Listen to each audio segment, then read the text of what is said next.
Definisi perencanaan. Definisi perencanaan menurut para ahli yang pertama adalah Herbert Simon. Perencanaan adalah sebuah proses pemecahan masalah yang bertujuan adanya solusi dalam suatu pilihan. Yang kedua adalah Uno. Perencanaan adalah suatu cara yang memuaskan untuk membuat kegiatan dapat berjalan dengan baik disertai dengan berbagai langkah yang antisipatif guna memperkecil kesenjangan yang terjadi sehingga kegiatan tersebut mencapai tujuan yang telah ditetapkan.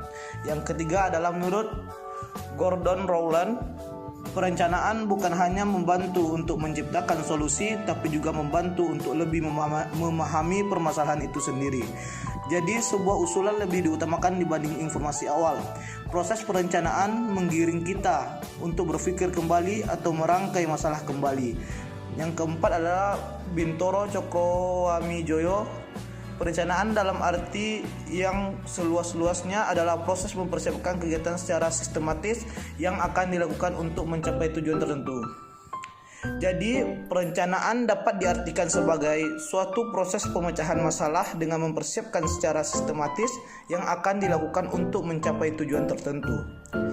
Definisi pembelajaran. Yang pertama adalah pembelajaran menurut bahasa adalah proses, cara menjadikan orang atau makhluk hidup belajar. Yang kedua adalah menurut Undang-Undang Nomor 20 Tahun 2003 tentang Sistem Pendidikan Nasional, pembelajaran adalah proses interaksi peserta didik dengan pendidik dan sumber belajar pada suatu lingkungan belajar.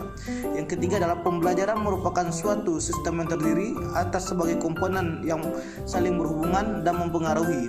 Komponen tersebut mencakup pendidik, peserta didik, materi, metode, dan evaluasi. Yang keempat adalah pembelajaran dapat diartikan sebagai suatu proses yang dilakukan oleh para guru dan dalam membimbing, membantu dan mengarahkan peserta didik untuk memiliki pengalaman dan mengarahkan peserta didik untuk memiliki pengalaman belajar. Dengan kata lain, pembelajaran adalah suatu cara bagaimana mempersiapkan pengalaman belajar bagi peserta didik. Konsep perencanaan pembelajaran dapat dilihat dari berbagai sudut pandang, yaitu pertama, perencanaan pembelajaran sebagai teknologi. Yang kedua, perencanaan pembelajaran sebagai suatu sistem. Yang ketiga, perencanaan pembelajaran sebagai sebuah disiplin ilmu pengetahuan. Yang keempat, perencanaan pembelajaran sebagai sains. Yang kelima, perencanaan pembelajaran sebagai sebuah proses. Ruang lingkup perencanaan pembelajaran. Secara sistematik, perencanaan pembelajaran mencakup kegiatan 1. Merumuskan tujuan pembelajaran 2. Merumuskan isi atau materi pelajaran yang harus dipelajari 3. Merumuskan pendekatan, strategi, dan model-model pembelajaran dalam mencapai kompetensi dasar dan indikator 4. Merumuskan langkah-langkah pembelajaran yang mencakup kegiatan awal dan kegiatan inti 5. Merumuskan sumber belajar atau media pembelajaran yang akan digunakan 6. Merumuskan evaluasi pembelajaran berupa penilaian yang berisi teknik, bentuk, instrumen soal, kunci jawaban, dan penskoran.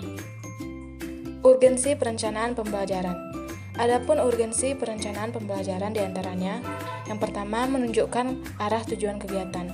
2. Memperkirakan apa yang akan terjadi dalam pembelajaran. 3. Menentukan cara terbaik untuk mencapai tujuan pembelajaran. 4. Menentukan skala prioritas.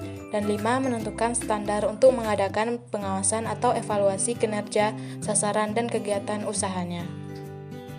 Prinsip-prinsip umum atau dasar yang harus dijadikan pegangan guru dalam melaksanakan proses perencanaan pembelajaran. Yang pertama, mengajar harus berdasarkan pengalaman yang sudah dimiliki siswa. Apa yang telah dipelajari merupakan dasar dalam mempelajari bahan yang akan diajarkan. Yang kedua, pengetahuan dan keterampilan yang diajarkan harus bersifat praktis. Yang ketiga, mengajar harus memperhatikan perbedaan individual setiap siswa. Yang keempat, kesiapan dalam belajar sangat penting dijadikan landasan dalam mengajar. Yang kelima, tujuan pengajaran harus diketahui siswa. Apabila tujuan pengajaran diketahui, siswa mempunyai motivasi untuk belajar. Yang keenam, mengajar harus mengikuti prinsip psikologis tentang belajar. Tujuan dan fungsi perencanaan pembelajaran. Tujuannya menguasai sepenuhnya bahan dan materi ajar, metode dan penggunaan alat dan perlengkapan pembelajaran. Menyampaikan kurikulum atas dasar bahasan dan mengelola alokasi waktu yang tersedia dan membelajarkan siswa sesuai dengan di programnya. Fungsinya Yang pertama, memberi guru pemahaman yang lebih jelas tentang tujuan pendidikan sekolah dan hubungannya dengan pembelajaran yang dilaksanakan untuk mencapai tujuan tersebut. Yang kedua, guru memperjelas pemikiran tentang pembelajarannya terhadap pencapaian tujuan pendidikan. Yang ketiga, keyakinan guru atas nilai-nilai pembelajaran yang diberikan dan prosedur yang digunakan. Yang keempat, kegiatan yang bersifat trial atau error dalam mengajar membantu guru dalam rangka mengenal kebutuhan-kebutuhan siswa, minat-minat siswa, dan mendorong motivasi belajar. Yang kelima, mengurangi dengan adanya organisasi yang baik dan metode yang tepat. Yang keenam, membantu guru memelihara kegairahan mengajar dan senantiasa memberikan bahan-bahan yang up-to-date kepada siswa. Jenis-jenis perencanaan. Yang pertama, silabus. Yang kedua, standar kompetensi. Yang ketiga, kompetensi dasar. Yang keempat, hasil belajar. Yang kelima, indikator. Yang keenam, perencanaan semester.